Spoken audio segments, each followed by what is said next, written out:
Hi, boys and girls. I'm the reading teacher. Today is too cold to go outside and play. Our thermometer this morning said negative 31 degrees. That is too cold. It's a good thing that I've got a brand new book, and it also happens to be the 2019 Caldecott Award winner. It's called Hello, Lighthouse, and it's written and illustrated by Sophie Blackall. You might remember this name. She was the illustrator for the book Finding Winnie, which we read on the Reading Teacher channel as well. Boys and girls, Hello, Lighthouse is a beautiful fictional story about a man and his family.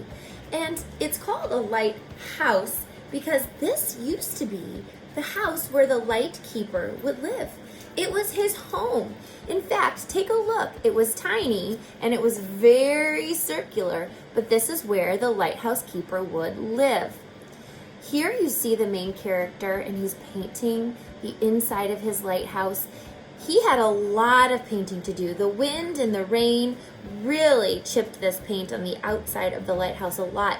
So you would see a lighthouse keeper painting the inside or outside of his house many, many times throughout the year. Here's a little storage room. Here's his little kitchen, his bedroom. This is his office where he has to keep a logbook. And a logbook is so important if you were a light keeper. You had to write down every single thing that happened.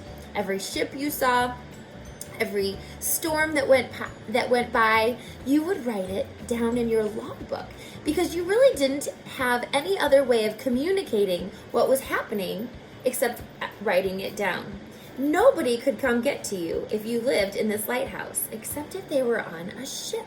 And people would bring the lighthouse keeper supplies, but not very often. It might be once every 2 months a ship would come and drop off supplies. Now the most important part of the lighthouse is the light at the Tippy-Top. This light would shine all the time, and this lighthouse keeper's job was to keep the lens clean, to fill it with oil, to cut the wick to make sure that this light didn't go out. And why did they need to have a light in the middle of the ocean? Why do you think there has to be a light going on and shining around and around in the middle of the water? Can you think of any reason?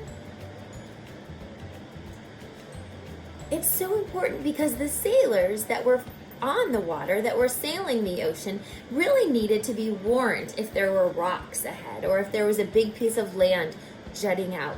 If it was dark, the sailors couldn't see, and so they would rely on the lighthouse to kind of help them know where they were, what was around them. So it was really, really important, this lighthouse keeper's job. Now, I told you this was a fictional story. This is about this lighthouse keeper and his family, and we're going to find out about them. Here we go. Hello, Lighthouse. And I love these end papers, boys and girls. Look at how Sophie Blackall is giving you clues to the main character. Looks like there's our lighthouse keeper, and that must be his wife. Looks like this is a needle point, something that he's working on. And here's a letter. Alice, my love, while I await your arrival. Ooh, so maybe she's not with him. Let's find out. Hello, Lighthouse. On the highest rock of a tiny island, at the edge of the world, stands a lighthouse. It is built to last forever, sending its light out to sea, guiding the ships on their way. From dusk to dawn, the lighthouse beams. Hello! Hello! Hello! Hello, Lighthouse! And here is the ship that is bringing the lighthouse keeper to the lighthouse. Remember, I told you you can only get here by a boat. This is called the tender. The new keeper arrives to replace the old, to carry on tending the light. He polishes the lens and refills the oil and trims the burned end of the wick.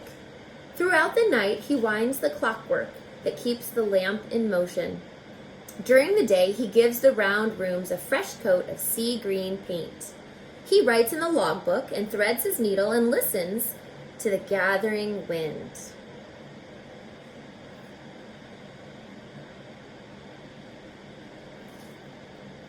Here he comes. Looks like he's all alone, though. Don't you wonder what he's thinking? Here he is on a lighthouse all by himself. I wonder what he's thinking. The wind takes a deep breath and blows and blows. Hello, hello, hello. I also love the way that Sophie Blackall illustrates the sea. You can tell what kind of a day it is. It looks really windy today. The keeper boils water and drinks his tea as he fishes for cod from the window. He sets the table and hums a tune and wishes for someone to talk to. Every few days he writes her a letter and throws it into the waves. He tends the light and writes in the logbook and waits for her reply. He writes her a letter and throws it into the waves. It's a letter in a bottle. The sky grows dark and the waves rise and crash. Hello, hello, hello.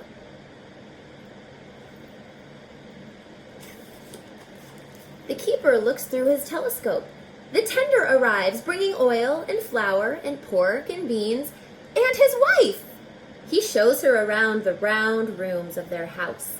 He tends the light and writes in the logbook and sets the table for two. And look how his wife has to get up here. See, the tender can't land at the lighthouse. It's too wavy. There's nowhere for it to land. So they use this. It's called a winch. And they use it to hoist the boxes or the people, whoever is on the ship, they use it to hoist them off and to put them up here, to put them on where the lighthouse is. So look, she's getting a ride. And look at how happy the lighthouse keeper is. The fog makes everything disappear. A bell must be rung to warn the ships. Clang, clang, clang.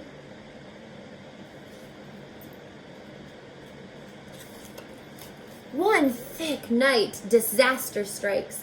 A boat is wrecked on the rocks. Not a moment to lose, the keeper rows out. He pulls 3 sailors from the deep, black sea. He tends the light and writes in the logbook and wraps the sailors in blankets. There is a lot of adventure that happens if you are a light keeper. He sounds like a very brave light keeper. The sea turns to a carpet of ice. Hello, hello, hello.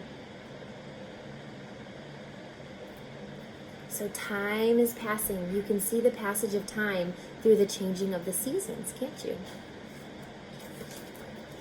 One dawn, the keeper begins to sneeze. By dusk, he is terribly ill.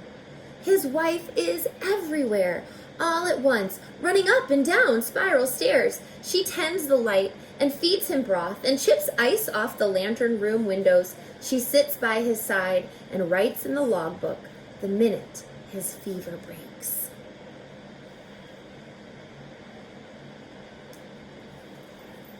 Those spiral staircases going up, up, up the lighthouse. The icebergs pass on their journey south. The whales pass by on their journey north. Hello, hello, hello.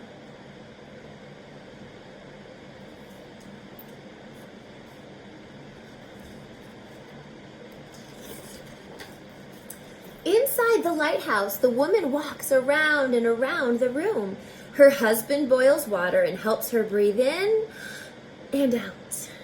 He tends the light and writes in the logbook. What do you think is going to happen? And notes the birth of their child. How many of you are noticing that Sophie Blackall is filling her pages with lots and lots of circles. It kind of fits the theme, doesn't it? That all the rooms in the lighthouse are circular. Watch for the circles on each page. The sky erupts in swirls of green. Hello, hello, hello. Those are called the Northern Lights. And there they are. The tender arrives, bringing oil and flour and pork and beans and the mail. Along with fresh books and news from the land, there's an unexpected letter with a Coast Guard seal. The keeper winds the clockwork, polishes the lens just as he's always done. He tends the light and writes in the logbook, but knows that it's not for long. I wonder what the letter said.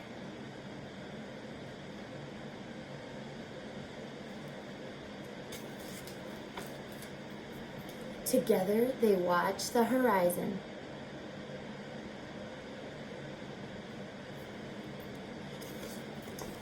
The Coast Guard arrives with a brand new light and installs the machine to run it. No lamp to fill, no wick to trim. The keeper's work is done. He climbs to the top of the spiral stairs and closes the logbook for good. They pack their belongings into the boat and wave farewell to the gulls. So he's been replaced by a machine that's going to keep the light lit all the time. Beyond the breakers, they all look up. Goodbye, lighthouse. Goodbye, goodbye, goodbye.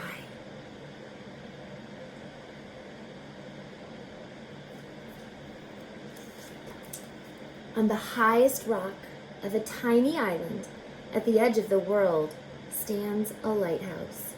It is built to last forever, sending its light out to sea. The fog rolls in and the fog rolls out. The waves rise and crash. The wind blows and blows. Hello, hello, hello?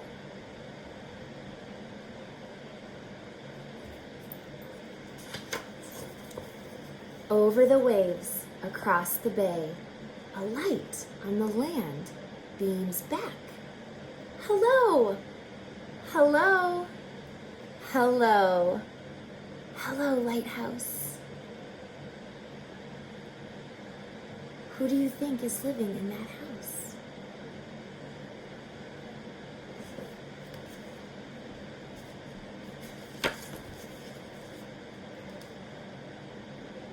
There they are.